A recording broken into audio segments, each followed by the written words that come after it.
Hey YouTube, Ben here, and today I'm going to talk to you about something called F.B.S. F.B.S. Fish Burnout Syndrome. Let's get into it.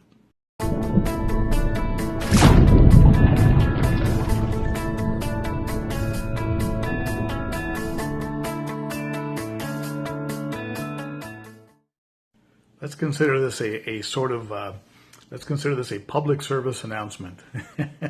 And I say this because in the last year, in 2017, I've seen a couple major contributors to the aquarium hobby talk about being burned out, and actually in broadcast and videos where they've lost their edge, they've lost the joy, and one of them actually disappeared. One of them actually just went off the radar.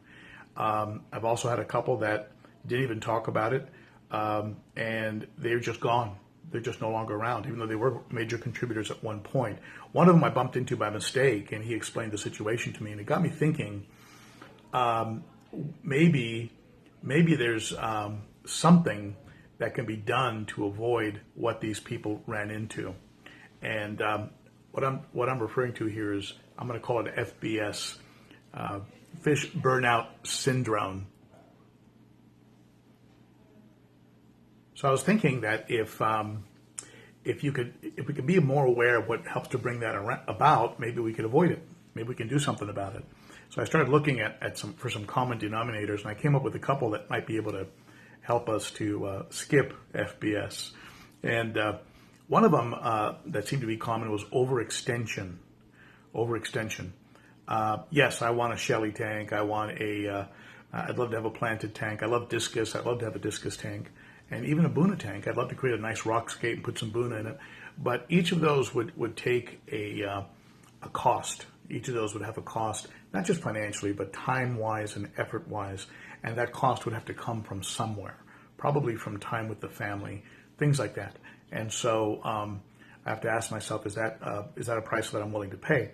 So I've seen some people get a little bit overzealous and overextend themselves, and all of a sudden find themselves just feeling like it's a job, like it's work. You see this with YouTube posters, people who post to YouTube a lot, and it's just become a job. It's just become, I have to put the content out there, and they've stopped enjoying it. They don't enjoy it anymore. So overextension, watch that. In my life outside of fish keeping, I work with business owners and entrepreneurial, types that put in lots of hours. And I'll never forget this one conversation where the person said, if I had known where I was going to end up, I would have worked half the hours, because after the divorce, I ended up with half the income anyway. So life will balance the ledger one way or the other. So don't overextend. Don't overextend, or you may start losing some of the joy. The second thing that I've observed pretty frequently is major setback. Unfortunately, this hobby, keeping these kinds of critters in a glass box with a lot of key parameters, temperature, water chemistry, things like that, can from time to time have a major setback, and something devastating can happen. You can lose a large number of fish. You can have a tank crack. You can have a power outage like some people have experienced recently with the hurricanes and flooding. So these things sometimes are very hard for people to come back from, and some don't. And for some of them, that's the end of the line. All I can say on that point is to try and be as prepared as you can be. Have backup heaters, backup canisters, backup filtration. Have a large plastic tub that you could put fish into if you had to. Have the battery-powered bubblers that I talked about in a prior video. Things of this nature. Do everything you can, and even those things will not be a guarantee that you're not going to have a major setback. So those things kind of come with the territory. The other one is fun. The fun being gone. I hear that from folks. I've lost the fun. It's not fun anymore. For those folks, I would recommend thinking back to why they got into fish keeping to begin with, and try and recover that feeling. I remember the excitement, the joy, the wonder of my parents bringing home a small tank with a few rasboras in it. I think it was a few neons, And I was very, very excited, very pumped up. I was like, I don't know, maybe 6 or 7. I just couldn't believe this thing that was brought home and given to me.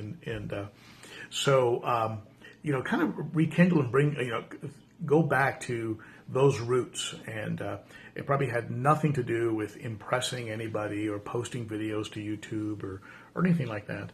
It had more to do with just the pure joy of and the wonder of these critters.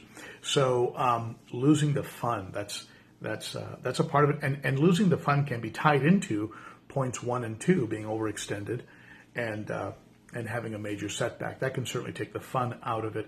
And for those of you who follow my videos know that I have not been immune to major setbacks.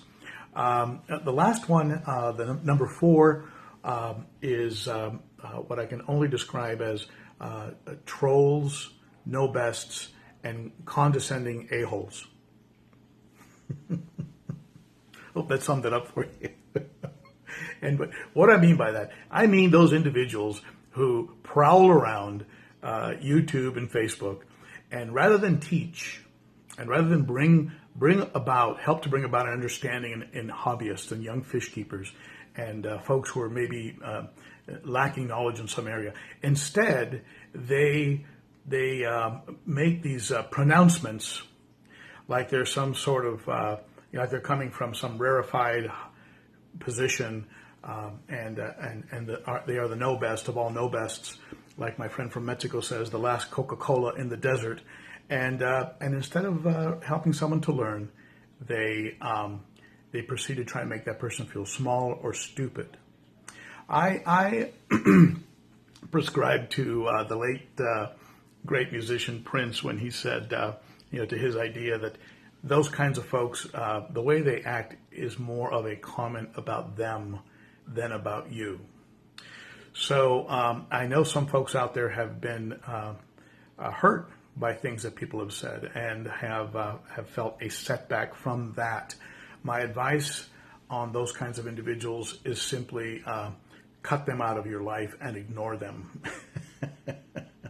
Take advice from some of the great, the warm, caring, teaching individuals that are out there who really want to help you. The ones who immediately start to talk in far-flung, condescending, I am holier than thou language, I just tune them out because they're not there to teach you. They're there to make you feel small and stupid in an effort somehow to feel larger themselves. That's my take on it. Just one man's opinion. Okay, so those are the 4 things. The 4 things I've seen among people who have the F.B.S, the fish burnout syndrome. They overextend. Don't overextend. Keep a balance. They suffer a major setback, and that they were maybe not prepared for. So be as prepared as you can be, and it still doesn't guarantee you will not have one, but try and be prepared. Keep the fun in it. If it starts to be more work than fun, if it starts to be more effort, more drudgery than fun, cut it back, or figure out maybe a way to do things in a more efficient fashion. Maybe you could add an algae scrubber. Maybe there's something you can do that can help with the process. Buy a python, something that can help you to reduce some of the effort that you're putting out. And definitely keep the fun in it. If it's not fun, why do it? I mean, my goodness, really.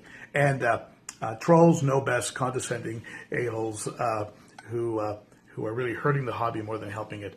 Ignore those folks. To me, they're just sort of like they're like a yapping dog. I just kind of go, all right, okay, fine. Is he done? Okay, good. All right, so that's all I had to say. I hope I didn't come across like a rant, but I really hate to see good, kind fish keepers kind of throw in the towel and give up because of things like this. So maybe this will help you to hang in there a little longer. Maybe it'll help me to hang in there a little longer. And, it's in the end, it's all about enjoying a wonderful hobby, enjoying these beautiful fish. And so that's all I had for you today. All right. Thank you so much. Please don't ever get F.B.S. Don't ever get fish burnout syndrome. Okay. hang in there. We need you in the hobby. All right. Bye-bye.